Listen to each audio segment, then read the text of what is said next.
எதிர்கட்சி தலைவரா இருக்க உதயநிதி என்ன சொல்லிட்டு இருக்காரு? உதயநிதி மட்டும் இல்ல, ஸ்டாலின் சார் என்ன சொல்லிட்டு இருக்காங்க?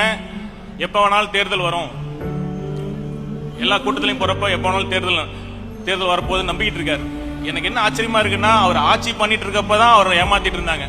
அவர் களத்துல என்ன நடக்குதுன்னே தெரியல.